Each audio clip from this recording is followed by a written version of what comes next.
welcome back to the MMA Split podcast.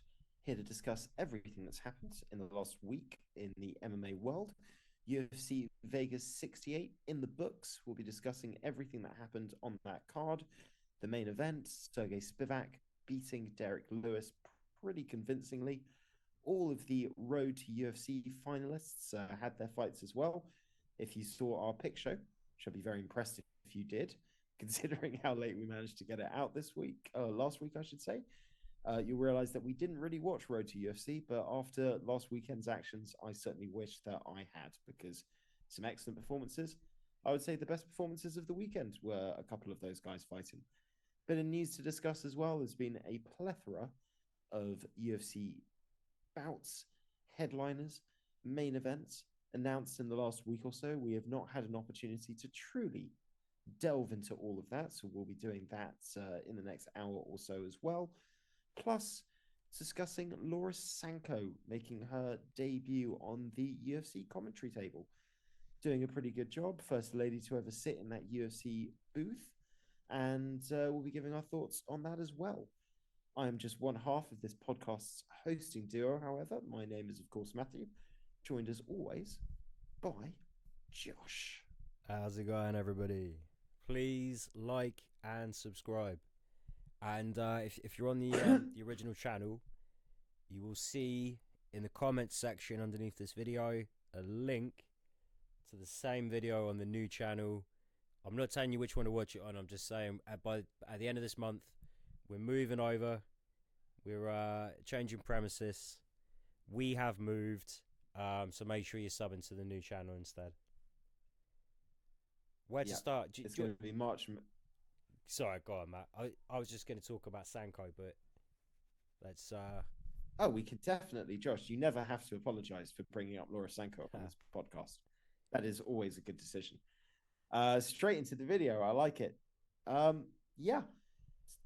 I thought, overall, on a card that was not the most spectacular, I thought she did a very professional job. I would say... I don't know if Michael Bisping is the best partnership for her. Maybe not for her. I don't know if that's I thought it was good for Bisping. I prefer her than, say, a DC to Bisping. She anchored it a little bit more. Actually, I'd say what I really liked. It was kind of like, she was a lot more on her stuff than DC usually is. But she was a lot more affable, gregarious, and a lot easier to get to than, say, a Dom Cruz, who, again... I don't think works particularly well with Bisping. Obviously, it's like Bisping-Felder is like Bisping's best partner right now. But I think Sanko could actually be good for Bisping in the way that just her style kind of anchors his a little bit more. Well, I'm glad you brought that up. So I think it's mostly good what I want to say. So I'm just going to get the negatives out the way very briefly at the first. Bit nervous. I'd say that there are a few moments where you could tell she didn't quite have that comfortability yet of just knowing, okay, I'm going to come in and talk here.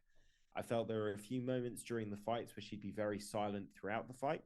And I think that a lot of that is her just not wanting to step on other people's toes. She's obviously got a lot of broadcasting experience before coming into this. I think she's very aware of not wanting to come in or be talking at the same time as somebody. And it's not surprising that it will take a bit of time to find that comfortability of knowing when the right space to interject in. That comes with working with people as well, getting a sense of when they tend to go in, getting a better sense of when those pause moments are going to be that you can talk. But I did think there were a few moments where I just didn't hear her on the broadcast enough. When I did hear her, I thought that I completely agree with the Felder comparison. I like the fact that she's slotting into a very technical... She's calling what she's seeing. She's looking at technique. She's discussing the very technical sides of what people are looking to do. And she's not kind of engaging in some of the fight narrative that you can get with the DC. She wasn't saying this person won this round. Oh, I think this person's winning this. Or talking about, latching onto one specific thing and running with it. And I'm much more a fan of that style of comment. Some of that isn't on the commentators per se, though. Some of that is what the truck's telling them to say. So, the UFC will be pushing to make fights seem as exciting as they can. Sometimes they'll be telling them, paint the picture like this, say it like this. Sometimes you even hear DC audibly arguing with them. Like, I'm not going to say that. They're telling me to say this. I'm not going to say it, kind of thing. But if she's going to stick around, she's going to end up doing that because they all have to do it. It's just towing the company line, I think. Yeah. But overall, I think really good job. Delighted to see the UFC giving her an opportunity, not just because she's a woman, but because she puts a lot of work in, and she's done everything they've asked us to do. She has the knowledge. She's more than capable of doing this. She's been doing this in Invicta for a while. She's been doing this on the Contender Series for a while. I'm happy to see more. I just think Bisping's a tough, you know what I mean? He's going to banter, and that's a lot to deal with on the first day. And I felt there was a lot of Bisping wind-ups, to a point where it's like you've got Jordan Gooden, who I thought was doing a really good job of kind of, introducing her or giving her kind of the entry to then sort of feel comfortable to kind of say what she wanted to say. I was doing a good job of kind of bringing her in, into the discussion. And then you've got Bisping on the other side that's just making it as difficult as possible for her. Yeah, I think I think she still did, pass with flying colours. I think she will develop into a good partner for Bisping. Likewise, I could see her working really well with Felder and DC. Dom Cruz is just so clunky and awkward sometimes that the only way he works is with like DC or Bisping and their weird little love-hate romance. Also, Sanka's got a good rapport with DC because she does the weigh-in show with him already. Yeah. So I think she'll feel a bit more comfortable with him. I think her and Felder would be a good mix. I think she's just a good addition to the team, man. I think she's a really good addition to the team. And the only thing I feel really sorry for, and we'll get into this was not the easiest card to debut on. This is not the most exciting. I mean, I'll tell you what, there was one point on the prelims that I thought, fuck me, this is going to be a good card. And then we got to the main events, the main card, and it just kind of... That headbutt... The main card just didn't... seem to suck all the energy out of the room. That headbutt killed it. Really fucking didn't it? And, I'm not saying there wasn't a headbutt. I'm just saying, the last time I saw something like this was that Jack Cartwright one in Cage Warriors, where he was getting his ass kicked, but the guy ended up headbutting him accidentally, something like 6 times in a very, very similar position to Do Ho Choi against Nelson. And, it was a case of 5 or 4 warnings, 1 point deduction, then disqualification. Whereas, I'm jumping ahead. We'll get onto the energy killer when we get. But I just, yeah. It was so harsh, man. I mean, importantly, Do Ho Choi's back. That's what matters. He looks so good. He looks so calm. He looks so comfortable. He's chopping that leg. We're getting ahead of ourselves. Okay, we'll be there soon enough. Let's talk main event. You were right. I was wrong. I'm not going to say that I was wrong because I had a fear that might happen. Yeah, but it's small differences, right? Look at that first exchange. Spivac is coming with his head on the same side. He has a much better tuck than Blades did. The same side that Blades made his entry when Blades got caught cold with that uppercut. Spivac was just half a second earlier, tight with the head inside, didn't give him the look, but shit.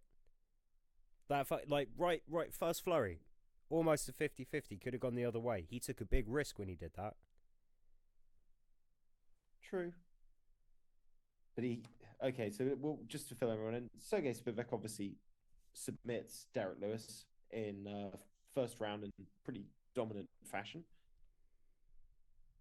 He was confident, man. I think he just felt as soon as he got his hands on him. Yeah. This is what my game plan's been. Yeah, it was just the trip didn't go straight into the hip throw, and from there it was just pick your fucking poison, bro. Like this fight's I'll ending this round. I'll tell you what it really looks like to me, man. Is it this felt a lot like when Derek Lewis fought DC. Yeah, yeah, Just the washing machine effect, man. Lets him get back up, gets him back down, lands some ground and pound, puts him in an uncomfortable position. Oh, you get it back up again? That's fine because I'm going to drag you back down again. yeah. You're And then tired, eventually, and I'm just holding on. yeah. And once he locked in that arm triangle, I mean, Derek Lewis could have defended that position. He was just done, man. He was forced to sprint straight out the gate Yeah, and was frustrated. And that was just, yeah, okay, the fight's over. Not going to get out of this. Don't want to deal with this. This guy's all over me. It's really impressive from Sergey Spivac. It's heartbreaking for Derek Lewis because I think this relegates him. I mean, I'll get your opinion on this. And obviously, Dana White's spoken about this and he said, I love Derek Lewis. He doesn't drop any stock. You know, he's always going to have a home here. But I think this very much relegates Derek Lewis away from fights that get you towards the meaningful ranking and title picture and into the just give him some fun fights and let him make some money category. And I don't think that's a bad the other thing, thing, right? Because in a guy's career. How many fights has he got left on his contract? Because the UFC might have the fun of fights, but Bellator can certainly give you halfway fun fights, and for a lot more money. Not that I want to see him leave the UFC. It's got the even though it's not super deep, it has got the deepest heavyweight division in MMA right now. But man, that's the real retirement party. Getting out to Bellator while you still can. Because I mean, yeah, it's going to take a lot for him to fight for another title, and he's always got a shot. I don't think, but it's not always a good shot. So I think he's past that. To be honest, mate, I think there's the problem Derek Lewis has now got is that I would argue there's two exciting power punching knockout artists that are ahead of him in the rankings, and even those guys are going to struggle when you look at some of the technical strikers that you've now got up there, some of the dominant wrestlers that you can now count with obviously Curtis Blades, and now we can include in that Sergey Spivac. It's not going to happen for him. I think for him, it's man, just have some fun fights. Fight some of these, guys that just come in. Fight maybe a Jairzinho. And Jairzinho is the last one that I'd say that's a just go in there and swang and bang. Yeah, take the winner of the Justin Taffer Parker Porter fight. Something like that. Screw it. Just get some money, dude. He's on a good contract. He's getting paid a good show and win. Yeah, he I gotta believe he's making more than Ngannou was. Yeah, I always feel that I can't remember who said this. I'm pretty sure it's the kind of thing I can imagine. Oh my god, I can't believe I'm drawing a blank on his bloody name. Can't believe I'm drawing a blank on his bloody name. Give me a clue. Oh god, you're gonna be ashamed of me. The bad guy, American Gangster. Chael Sonnen. Oh, I smoke way too much weed. Chael Sonnen. I can't remember if it's Chael Sonnen who said this, but he said that if you get guys that don't complain about their pay, it means that they're being paid pretty damn well at the top. Yeah, so like Nate Diaz, after a certain point, Nate Diaz would complain about a lot of things, but after a second McGregor fight, you never heard him complain about the amount that he was getting paid. And I think it's the same with Derek Lewis. I think he's on good money. I mean, I've got this theory that the heavyweights are disproportionately paid above everybody else for their talent. That's why you keep getting these like low ranking guys ending up in like co-main events on a fight night. I mean, ultimately, I don't know how much they budget by event. I'm pretty sure they just have like the budget for the year and kind of try and spend it on the pay-per-views first. But even when they're over budget, they're still under budget. They're still very, very fucking profitable. Yeah, I definitely think heavyweights would get paid more. disproportionately because they disproportionately sell more pay-per-views. So it all kind of balances out. That. Either way, Derek Lewis is getting paid. He'll be fine. Sergey Spivak probably isn't getting paid as much, but the man is moving up. That's a really big win for him. I mean, that's a legit. There's no asterisks. There's no who's that guy. That's okay. You're at the table now. You're looking at you're in that top 10. You can start getting some fun matchups. Maybe you get an Aspinall rematch. He's training again. Yeah, he needs a fight, man. He needs a fight that isn't, Curtis Blades or above to come back from that knee injury. Yeah, he needs at least one tune-up fight, but I'd love to see him get back in the mix with Blades if possible. We were robbed. Yeah, I wasn't. We were robbed, but let's give him a fight first. Let him just get in there and get the wheels wet and get comfortable. Well, Sergey Spivak isn't a tune-up fight. No, but it's a fight he's won before easily, and it's a fight where you're not going to have that knee being leg kicked into oblivion on your first fight back. You hope not. Anyway, I think they can be a little kinder to him. I think they can reach a little lower for Tom. Well, Fuck it though. We spent a lot of time not talking about Sergey Spivak, but yeah, look, it's a good win for him. Like you said, like when he did finally sink in the arm triangle. I mean, it's hard to tell with the big guys how tight things are, but it did look like if he couldn't immediately defend it, he could certainly relieve the pressure somewhat. And it was just, straight to tap in. There was no will to kind of get back up at that point. And, fair enough. Spivak beat the brakes off of him for, was it 3-4 minutes? That fight lasted? Something like that. Anyway. He did everything that you could have asked him to do. Yeah. Yeah. Just, first flurry, first exchange. Just manages to get inside the shots quick enough. Latch onto Lewis. End of story. But like I said, if Lewis had kind of set up a little further back, or if he'd just been ready to go with, that right uppercut a little quicker, there was a shot there to take. You never know. We've talked about it a lot. It's a risk-reward balance in MMA. And when you win, you look. Truth is, sometimes people lose in low percentage ways. Some guys win in low percentage ways. I don't do that well on the picks. We both did pretty good this week, though. I think we did better than 500 at least. You did better than me, I'm sure of it. And it was a 1-fight difference with the draw. Was it a 1-fight difference? Only a 1-fight difference. Okay, I'll take that. And I believe both above 500. But yeah, well, let's talk about the rest of the card.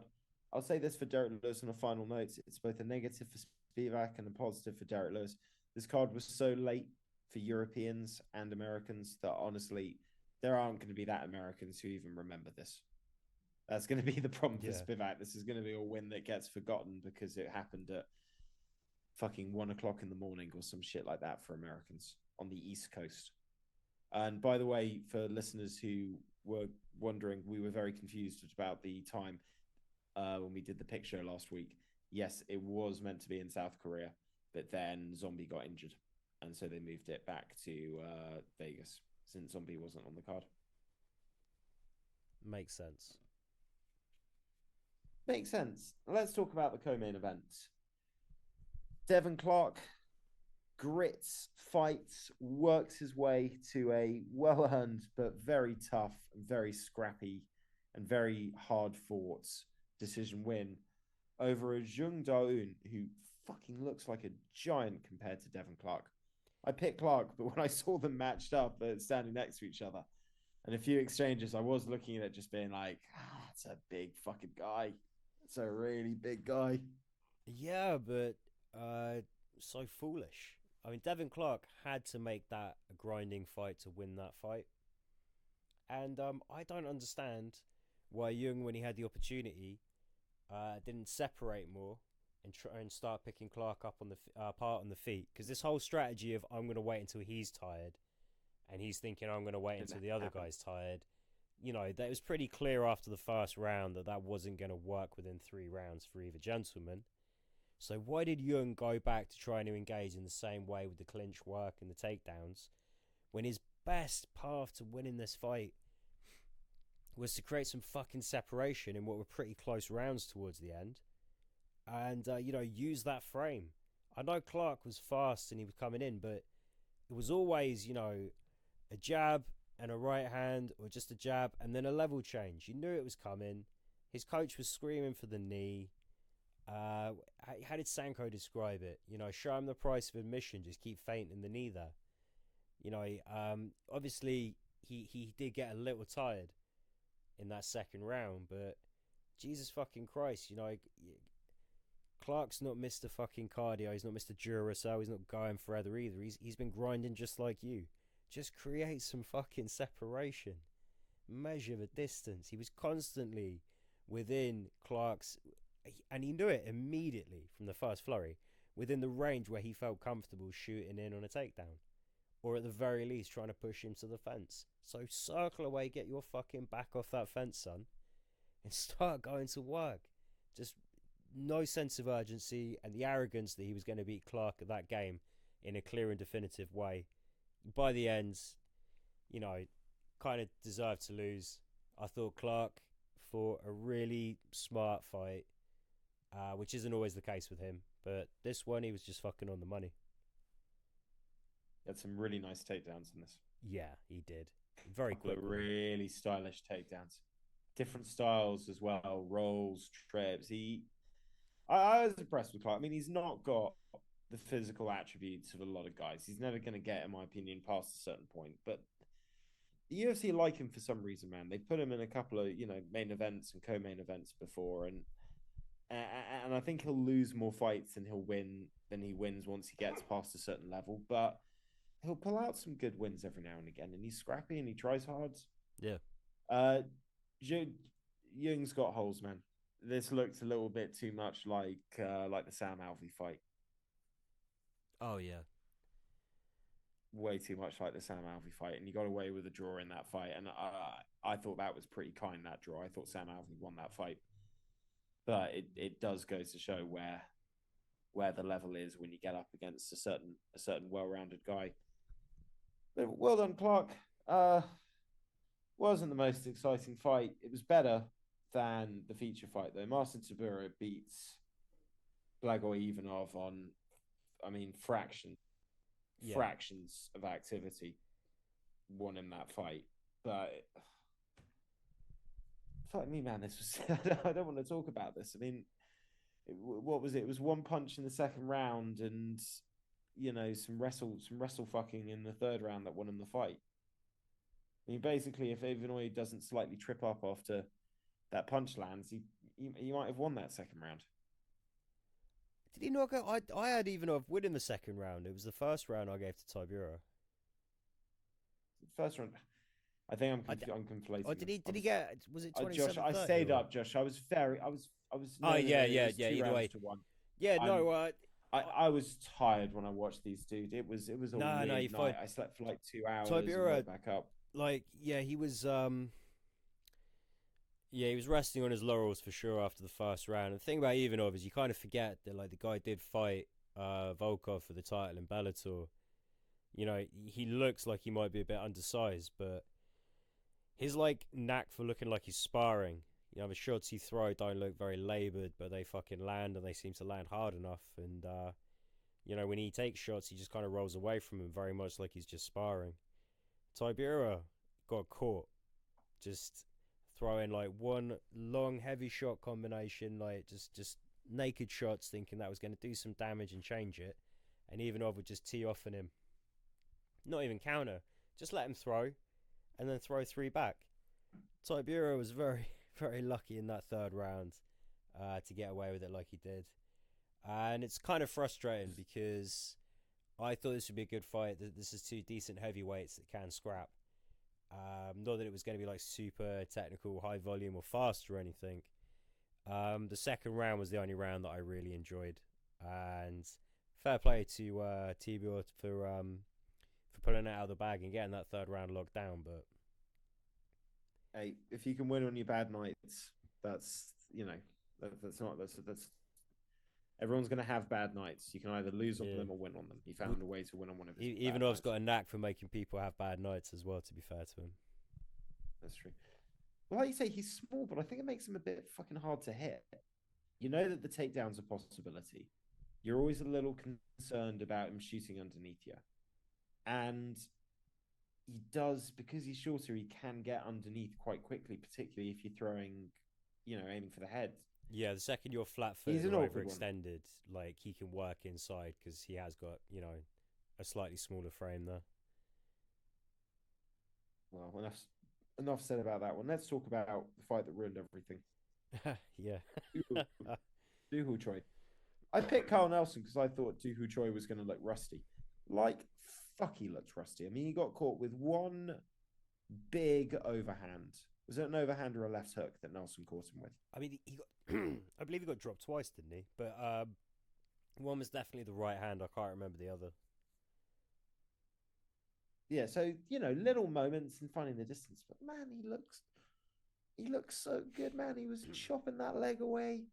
He was keeping it comfortable and light. He was putting his combinations together. He was moving well. He looked a lot more well-rounded He, than his game previously was very like jab straight heavy. And fair enough because it's like lightning fast and he was knocking guys out because they just didn't see it coming. But this well-rounded game, that's how you take advantage of that skill set.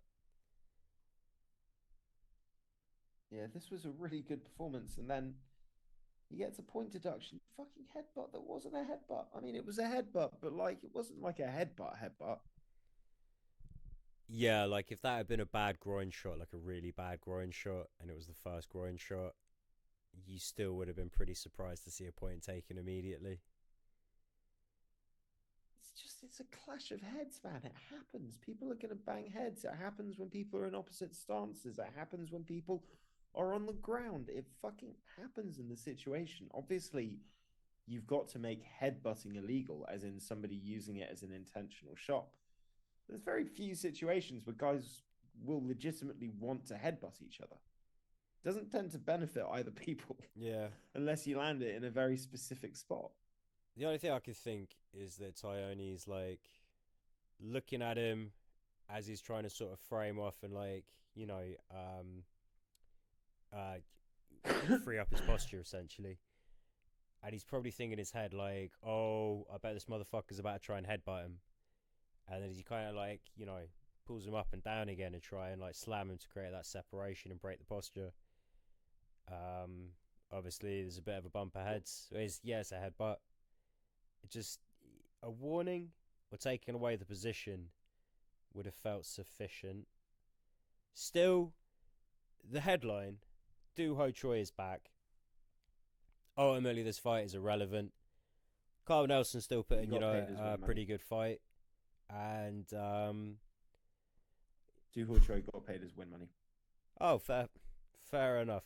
But like more crucially, like he can move on now. Like there's not going to be any doubt about what's he going to be like when he's back. Shit, he's back. Win, lose, draw. The important thing is he's fucking back. Featherweight Yeah. just got sexy again. The point deduction is just frustrating, man, because it's Chris Tyone, who's one of the he's one of the refs that I really want to champion because I think he does a fucking good job. And there's loads of things that he pays attention to and tries to eradicate and be on top of and be proactive in. And things like fence grabbing, fouls, hands in the glove, fingers in the glove, all this. He's really good at staying on top of. And I really like the way that he handles fouls and separations and all this kind of stuff. He's very good at communicating with the fighters. He just got this one wrong, man. And I think it's not from the wrong place. He's trying to be attentive and intercept fouls. He just misread that one. Like you say, Dooku Choi's back. This saved me from being 2 picks down. So I was grateful for that. Very grateful for that. Because this should have gone in your direction. I picked Carl Nelson to win this, but he did not. All right, we're going to run through these next few fights a little bit more quickly, but we were both wrong about Yuzaku Kinoshita. Uh, Man, fair play to Adam Fugit, man. That was not looking good for the first 30, 40 seconds. No, But then he once he got his ate hands some on big him, shots and then just fucking powered through. really, I really respect that. And it's, a good example of this is mixed martial arts. Just because you're going to be outschooled and outclassed in one element doesn't mean you can't get the fights where it's going to benefit you. And he had a really good game plan. He executed it perfectly.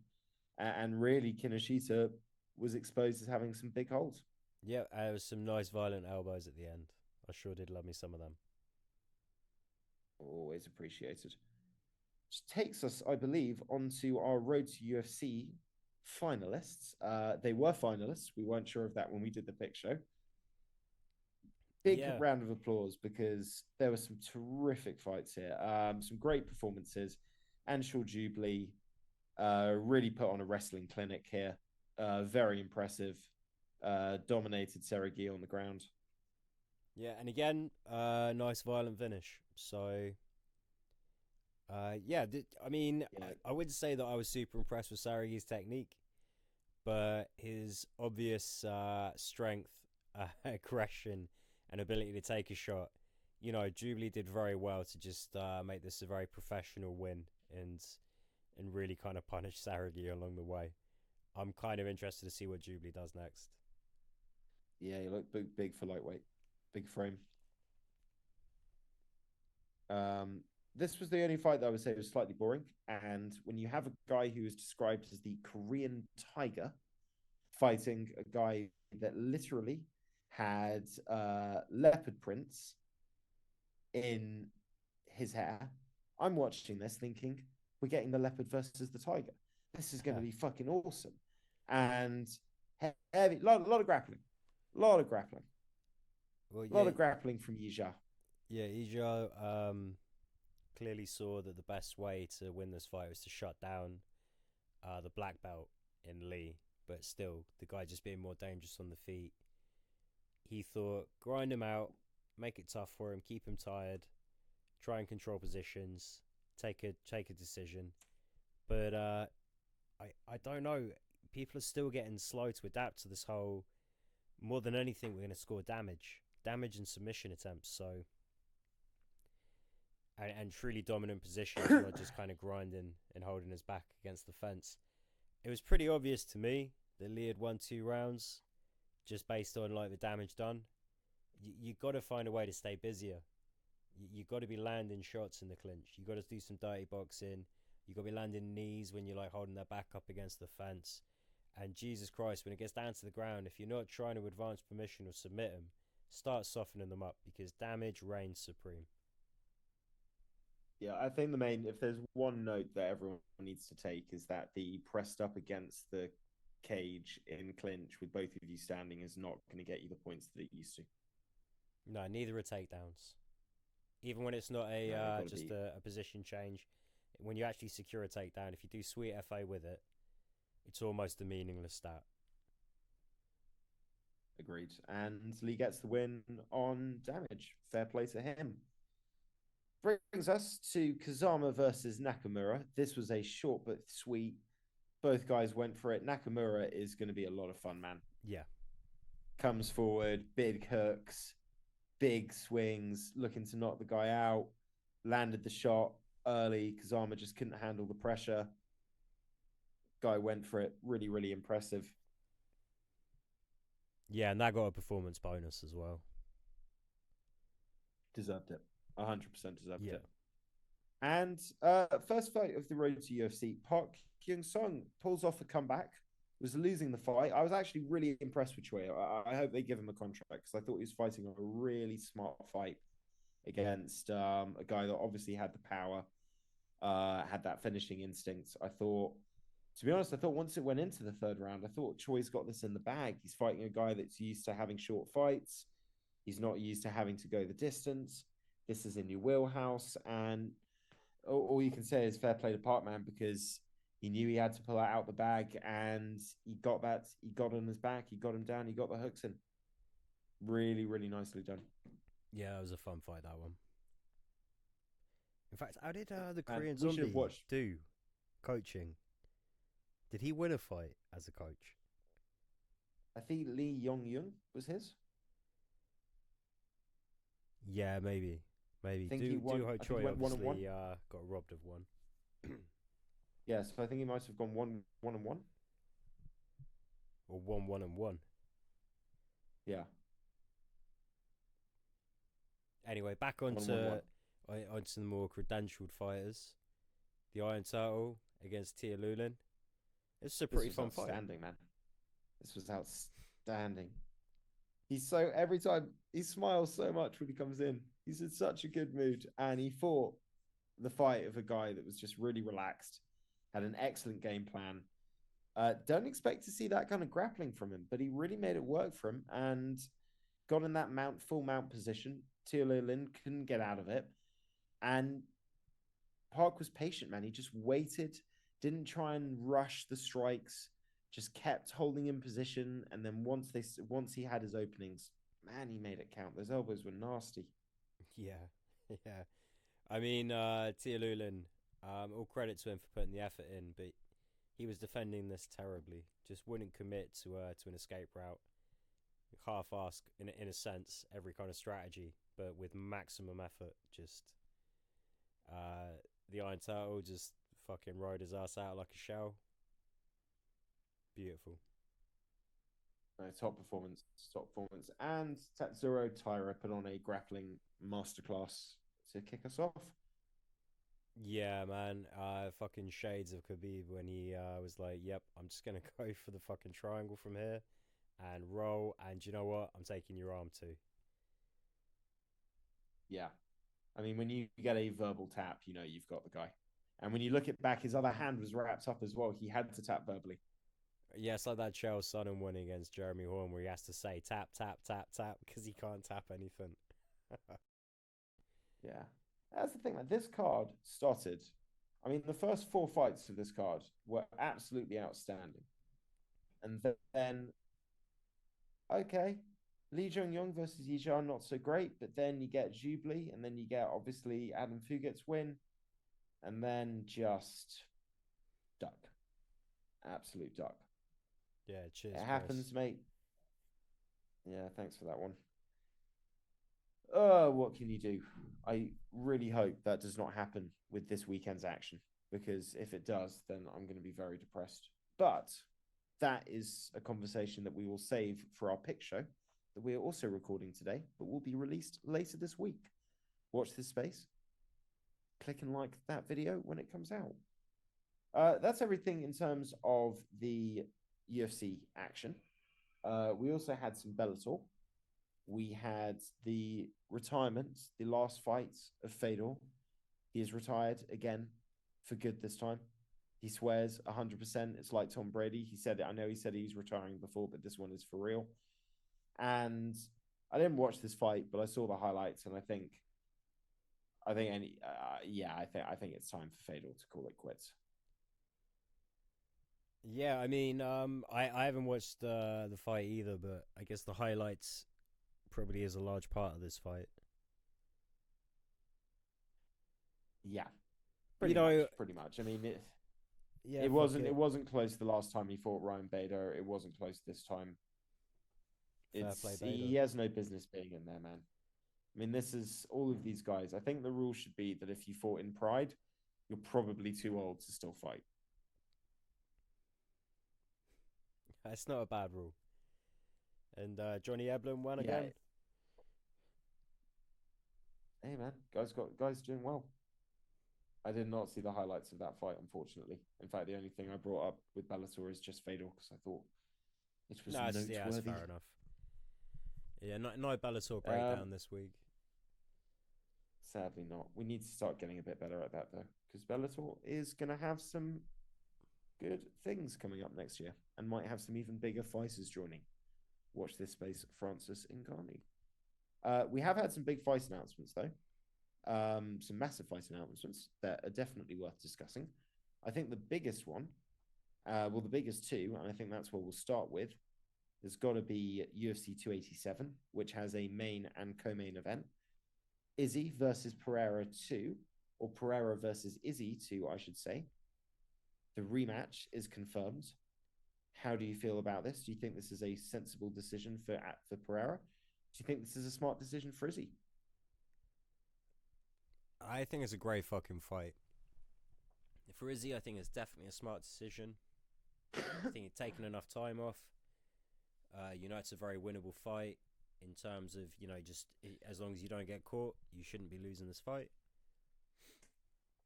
And for Pereira, it's like, I mean, fuck. Worst case scenario, you go up to 205. You're certainly big enough. And if he does beat Izzy, obviously huge in terms of, who is the greatest middleweight of all time. But how long do you really want to stay at 185? I don't know. Feels to me like a great fucking time to make this fight. I want to see this fight more than I want to see Pereira against Whittaker. So, I don't know. How do you feel about it? I think it's a really smart fight for Pereira, and I think it's a really risky decision for Izzy. If Pereira's already going to move up to 205 at some point in the future, there's an argument could be made that Izzy could wait out and just have to fight any one of the number of guys that he's well matched to already beat and has already beaten in the past. Saying with the caveat being that I think Whittaker would have a legit chance of beating him in a third fight. Yeah, but Pereira, that plan B is still there anyway. True. For Pereira, I think this is the easiest matchup stylistically for him.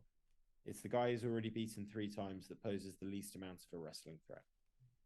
For him, this is the best possible fight he could have. Yeah, I mean, I think he'd absolutely eat alive, like a Paulo Costa or a Marvin Vettori. But see, I think Vittori's that kind of guy where I think he'd be tough enough to take the shots that land.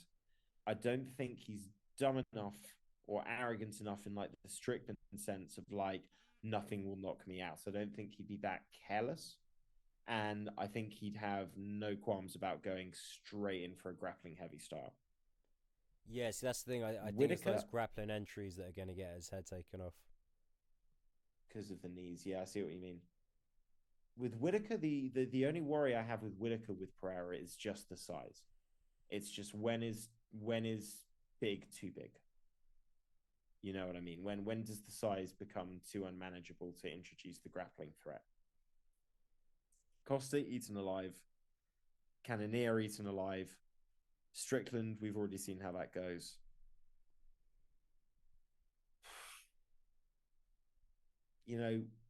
People keep talking about Pereira gets destroyed or, the middleweight division would run through him if it wasn't Izzy at the top that he beat. It's only really Vettori and Whittaker that I'd favor. Yeah. Thinking about the top 10. Biggest fight, though, in that division, definitely Izzy. Do you reckon Pereira fights more than once after this at 85? No, because I think he'd be concerned enough about potentially losing to Rob. And he's 35. He'd be 35. There's more money in trying to get a second belt while you still have the first belt. I'd say what I think he'd do. I think he'd try and beat Izzy in the rematch, move up to 205, hopefully after Yuri and Hill have fought. And then if he wins at 205, he stays at 205. If he loses, he can go back and have another defense at 185. Yeah, that's what I predict. I think if he wins this one, then it's going to be 205 next. Yeah, I mean 205 is there. The story's there. He's got Glover in his corner. He's a fucking big dude. He's getting older. The speed starts to go. You move up a division. You're not dealing with guys who have the same kind of speed. Everything slows down a little bit. Yeah, I think. Also, he's going to get paid after this. It's like, how much do you really want to cut all that weight when you got big checks in the bank? Well, yeah, but I think some of it were, pride and legacy have to be a factor. because, to be honest, we know that you signing for the UFC is not top dollar, um, necessarily for a lot of fighters, and No, but I think it changes when you get those pay-per-view points. it depends. Didn't change for Ngannou enough. Um, I don't think anyone was probably taking a look at as many kind of pay-per-view points, relative to how small their contract was. Even for him, it wasn't Yeah, that enough. wasn't a big pay-per-view. Wasn't a big pay-per-view that either. I don't think it sold well. January, awkward time. Ah, Well, fuck yeah, it. but Is what you it take is. the huge super ones out.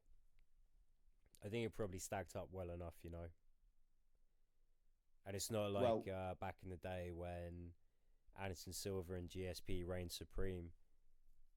Honestly, there was less to watch. There was less to do, and there was less money being sapped out of your bank account monthly on different subscriptions. So I feel like it was more of a pay-per-view kind of culture, sort of 10, 15 years ago than it is today. yeah, I'd agree with that. I'd agree with that.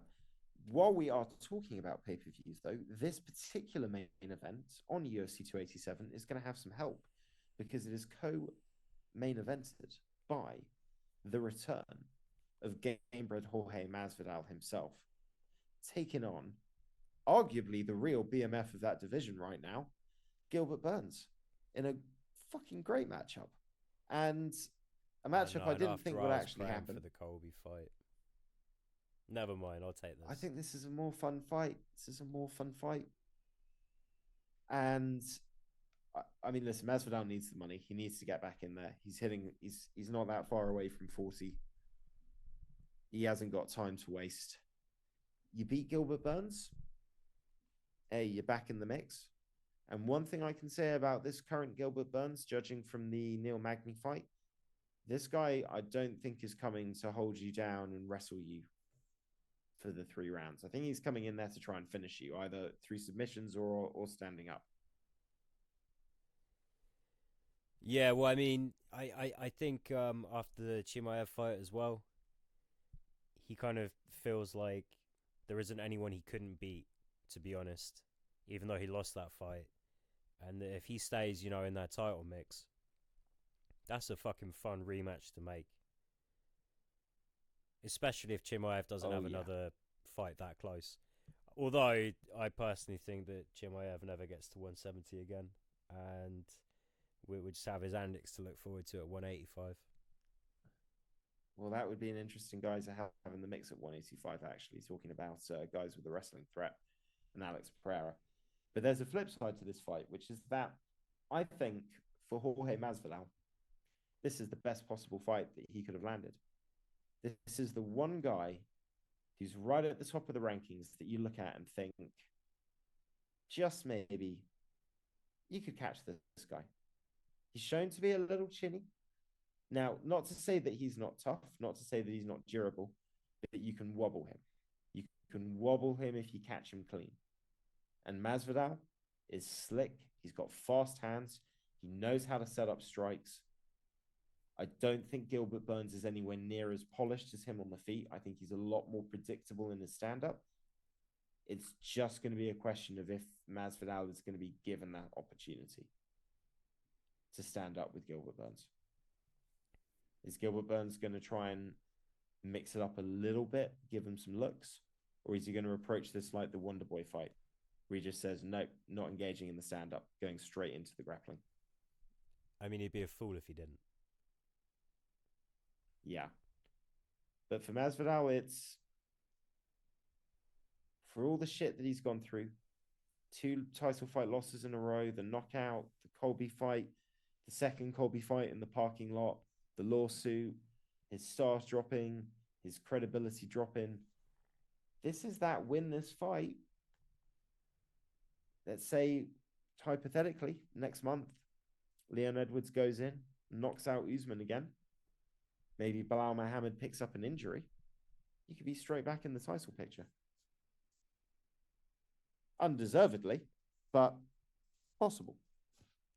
Yeah, yeah. And technically, anything is possible.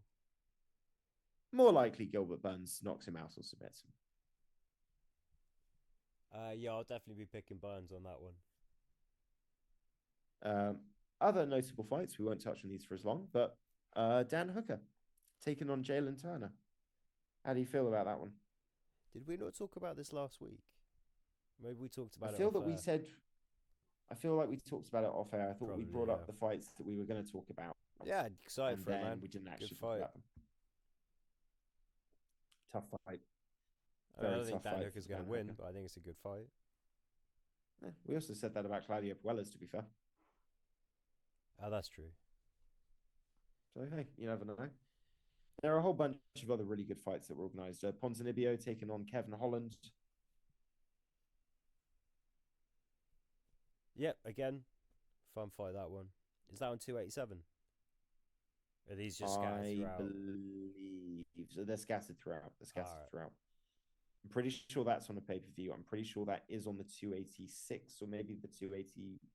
Could be 285. It could be 287. I'm not 100% sure. Really need to start having some better prepared notes with me. This wasn't something I was planning on talking about. I sat down and suddenly remembered we didn't talk about this and just thought I'd freewheel it. And now, apart from the main three fights, I'm not doing a great job of freewheeling it. I think you've done just fine. And again, I like it when the podcast is loose anyway. Very nice. Oh, can't biggest announcement. This was just the other day. Conor McGregor is going to coach Tough against Michael Chandler, and in 6 months or more time, fight him in a main event, probably at welterweight, probably in July. I'm excited about this. I think this is going to be fun. How do you feel? I mean, let's see if they can actually get McGregor off the coke long enough to do a season of The Ultimate Fighter. Last time he got away with not being there a lot. I assume he's going to pull the same shit. Might be the only way he gets through it. Well, this time he's going to actually have to fight at the end of it. Last time he was just coaching. So I feel that it's going to be different this time. Because he's going to have to be in some form of training and fight preparation himself. Last time he was in camp. He was training. I think it was between the Mendes and the Aldo fight, if I'm not wrong. Do you not think, though, that this is more of an opportunity because he's coaching against somebody? He wasn't coaching against the person he was going to be fighting last time. Whereas this time it's going to be in direct competition. Like, this is all the mental warfare side of things that he gets to inflict by being there more. Well, I don't think he holds up on a good day anymore. So I just don't think it's good for Conor McGregor.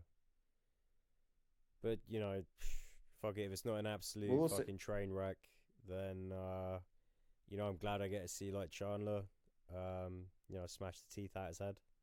That's something. There's also the possibility that we get some, like, genuine 30 for 30, like, future documentary footage. Like, what if it turns out that Conor McGregor is just a complete psycho and he can't go longer than, like, 3 weeks without physically assaulting a woman nearby him? I mean, if there's cameras around him all the time, it's going to be really hard for that not to get caught. Yeah, also, who wants to come coach with him at this stage? Well, John Kavanagh's had a bunch of allegations come out about Conor McGregor, and he's still there. Yeah, but also just crucially, like, a lot of his inner circle are gone now. You know, all the way down to Artem no Lobov. Lobov, no Danis. A lot of the reason I've been led to believe that SBG, the numerous gyms around Dublin started to split was people not being okay with the things Conor McGregor was doing and the way they were being dealt with. Yeah, I can kind of get that. That doesn't come as a huge surprise to me. I know, fucking man. If it actually fucking happens, we'll fucking see. But I have no faith It in will be Conor a McGregor fun getting his shit together fight. to do anything. No, very true. That pretty much wraps up everything on the MMA. Just a very quick note. Super Bowl this Sunday. Eagles Chiefs. As a Dolphins fan, I have no horse in this race. I just don't like dynasties. Turn this Chiefs dynasty from a winning one into a only one win in three Super Bowl appearances, and two AFC Championship losses situation. That would be very nice. And go get Hurts. Go get Hurts his first ring, hopefully. Yeah, I'm feeling pretty good going in. Don't want to jinx anything, but I mean, shit. Even on my sales call the other day, the one I was complaining about having to do hungover, the guy was in Philly. He was an Eagles fan. Really saved the day there. It was just the magic in the That's air. cool. I think I think you can boo-hoo about dynasties all you want, but we're gonna have an Eagles dynasty, and I think after next season we can go back to the Kelly Green jerseys as well. So it's going to be a dynasty in Kelly Green. Hey, look at that. Well, it's going to be a good game. It's the two number one seeded teams, two best teams in the league, going at it late on Sunday night for us European fans. I'll still be watching, though. You'll be watching.